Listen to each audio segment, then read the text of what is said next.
Should I end my 10-year marriage because my husband keeps having sex without my consent? I've sat across from men in their 60s, 70s, even 80s, eyes full of doubt, asking the question they were too afraid to say for years. Am I still a real man? Today, I want to tell you what you should have been told long ago. Your desire doesn't disappear. It just speaks in a different voice now. I'll never forget the look on Daniel's face. He was 73, softly spoken shoulders, slightly hunched, not from pain, but from a deeper kind of heaviness. I still love my wife, Doc, he said, but my body, it's like it turned against me. No injury, no disease. Just the quiet ache of a man who used to feel strong now, unsure if he's enough. And I told him what I'll tell you now. Your erection is no longer the whole story, and that doesn't mean you've stopped being a man. In our younger years, sex was almost automatic. A glance, a thought, a light touch, and our bodies answered instantly. But with age comes change. Blood flow slows, hormones fluctuate, nerves take their sweet time. The problem. No one ever prepared us for this. No one told us that intimacy could still be meaningful, still pleasurable. You just have to understand the new rhythm of your body. I once sat with a retired school teacher, probably late 60s. He wasn't sick, but he was ashamed. She's still gentle, still loving, he said. But me, I've been pulling away. I put a hand on his shoulder and said, intimacy at our age isn't a sprint. It's a slow dance. You're still dancing, you just have to hear the music differently. Here's one of the biggest lies older men have been sold. If I can't get hard like before, I'm not a man. Here's the truth. Manhood isn't measured in inches or minutes. It's presence. It's honesty. It's the willingness to show up fully, emotionally, even vulnerably. Being close to someone isn't just about mechanics. It's about spirit touch, laughter memories, even quiet moments that say we're still here, together. Most men confuse orgasm with erection, but they're not the same. You can still experience powerful release, emotional connection, and deep pleasure, even if your body responds differently now. And when you stop chasing your 25-year-old self and start exploring who you are now, you unlock something beautiful. No more pressure, just discovery, no more shame, just a deeper, richer version of closeness. I've seen marriages come back to life not through pills, but through understanding. Not by trying to be young again, but by looking your partner in the eye and saying, we're still us, just different. So if you're still reading, remember this age doesn't strip you of manhood, it invites you to embrace it with deeper wisdom. Not long ago, a man named Thomas came into my office. He was 76, a widower living alone for over a decade. He didn't come to ask about medication or physical pain. He simply sat down, looked at me, and said, Doc, I just don't feel anything anymore. Not just sexually, anything. At first, we thought it might be mild depression. But as we talked, something became clearer. Thomas still masturbated almost every night. Not out of desire, not out of fantasy. It had become a routine, a quiet ritual, something automatic without emotion. And here's something every man over 60 deserves to know. Masturbation isn't just physical, it's emotional, it's neurological, it's deeply human. When we touch ourselves, whether in loneliness or silence, we're activating the nervous system. We're sending a message to the brain that says, I'm still here. I can still feel. Right after orgasm, the body releases dopamine pleasure, serotonin, mood stabilizer, and oxytocin bonding hormone. These chemicals help regulate sleep ease, anxiety, and soothe emotional tension, especially in men who live alone but don't talk about it. But here's the key. There's a fine line between a healing ritual and a hollow habit. Thomas, like many older men I've met, wasn't doing anything wrong. The act itself wasn't the issue. It was the absence of awareness. When masturbation becomes a way to pass time, to numb feelings, to silently drift into sleep, it starts to lose its power to heal, like listening to your favorite song on repeat until it stops meaning anything. We live in a culture that taught men to be strong, silent, and self-contained. That made emotion seem like weakness. And for many, the only time they fully let go is alone in the dark, in silence. What used to be a personal act has become for some the only moment of true connection. They allow themselves to their body, their breath, their sense of still being alive. I'm not saying masturbation solves everything, but when done with intention, presence, and respect for the body, it can be a deeply grounding practice, not a reflex, but a ritual, a moment to say, I still matter, I still feel, I'm still me. And at this age, that's not just helpful, it's vital. I first met Roy when he was 74. He was neatly dressed, polite, composed, but there was a weight in his eyes. "Doc," he said quietly, "I finally found someone I care about. But when the moment came to be intimate, nothing happened. It's like my body forgot how to feel." Roy didn't have any major medical issues, no medications interfering with function.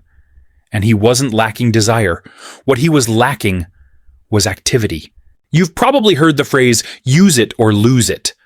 But most people don't realize just how true that is, especially when it comes to sexual health in older age. Let me be clear, if you stop stimulating the body, it doesn't just slow down, it starts to forget. Just like muscles shrink when they're not used, your sexual system also needs movement and stimulation to stay healthy. The small blood vessels in the penis need regular flow to stay elastic. The nerve endings need activation to stay sensitive. The tissue itself needs gentle stretching to avoid atrophy and stiffness. And the most dangerous part, it happens silently. No warning signs, no sudden shifts.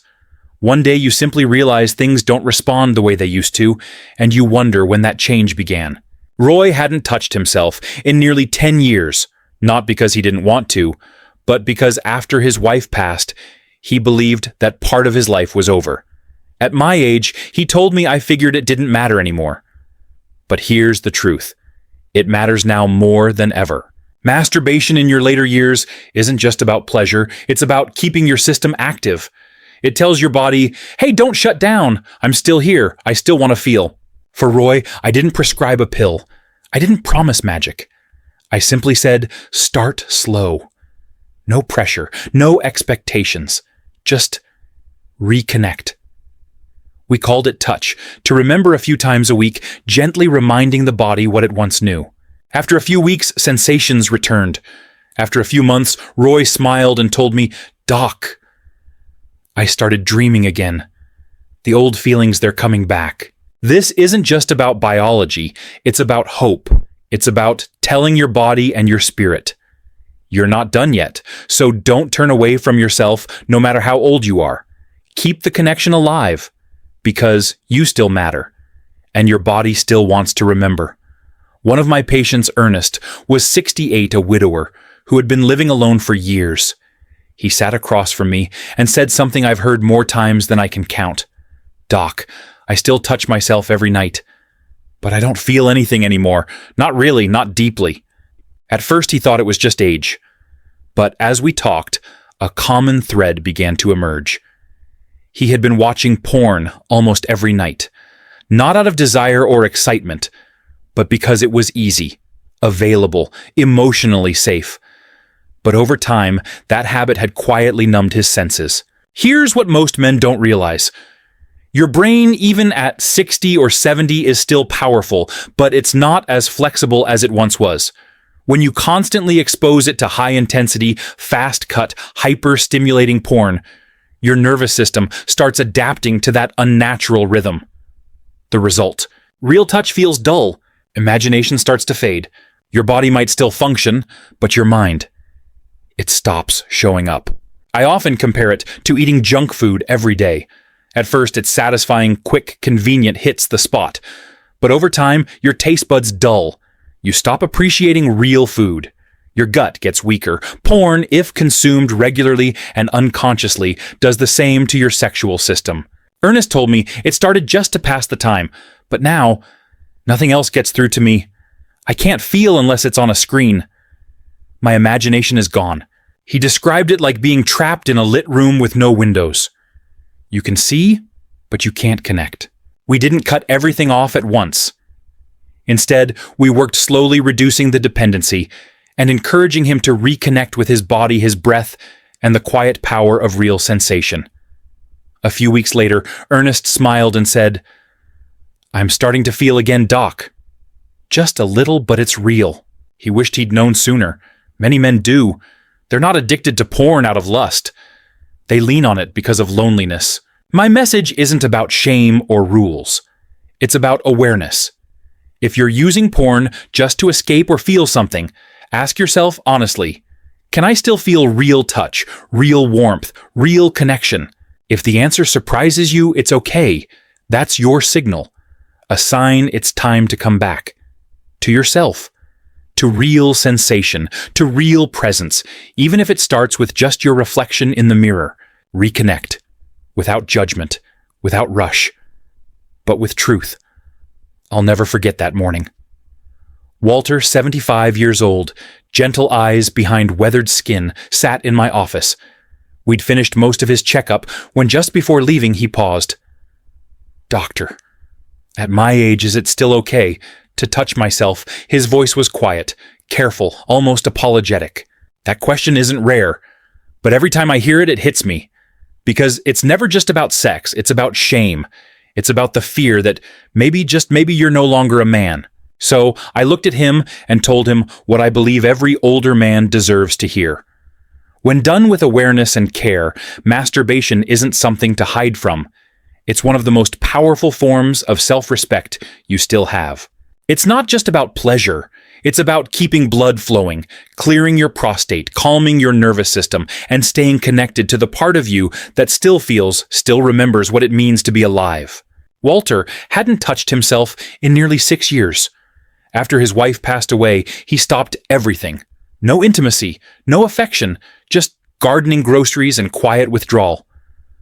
"I thought that part of me was over," he said. "I thought I wasn't allowed to be that man anymore. But here's the truth. Desire doesn't die, it just grows quiet. And if we don't listen to it, it doesn't disappear. It becomes something worse, loneliness." I encouraged Walter to begin again. Gently, without pressure, no expectation of performance or results. Just permission to feel, to be. A few weeks later, his entire demeanor had changed. He slept better, smiled more. Not because I did anything dramatic, he told me, just because I allowed myself to feel again, and that permission is everything. For so many older men, the true death doesn't come from illness. It comes from disconnection from their body, their longing, their sense of worth. That's why I say this without hesitation. If you still feel you are still alive, and if you can touch yourself with kindness and presence, you are honoring the best parts of who you are. Masturbation, when done with care, isn't selfish. It's a quiet act of dignity, a way to say, I'm still here. I still matter. I'm still me. If you've made it this far, let me say something from the heart. You are not past your time. You are not invisible. And you have never stopped being a man. I know our culture rarely speaks kindly to aging men. It glorifies youth power and performance. But no one tells you there's quiet dignity in slowing down. That there's a rare kind of strength in choosing to reconnect with yourself instead of just fading away. For over 30 years in this field, I've seen hundreds, no thousands of older men walk into my office, not because they were sick, but because they felt like they were slowly disappearing. They didn't say it out loud, but I could see it in their eyes, the shame, the quiet ache, the question they were too afraid to ask. Do I still matter? And my answer has always been yes, deeply. You've just forgotten how to hear your own voice. From the first truth that erections no longer define manhood, to the final one that masturbation can be a lifeline, not a liability. These aren't just medical insights, they are awakenings. They are the words no one ever said to you, that you still have permission to feel, to touch, to be whole. That you don't have to apologize for the changes in your body. That desire doesn't need to look the same to still be sacred. You may not move like you once did. You may not feel as strong. But now, you have something youth never gave you: emotional wisdom, patience, and a deeper knowing of yourself. And if you can meet yourself with that kind of presence, even in something as simple as gently touching your body, then you will remember you are still alive, and you are still real, The last thing I'll say isn't from a textbook. It comes from sitting beside men like you, holding their fears, and watching the light come back in their eyes. You're not broken. You've just been quiet too long. Now it's time to speak, not loudly, but gently, to yourself, to your heart, to your body. Say it, I'm still here. I'm still me. And I still deserve to feel, to love, and to live.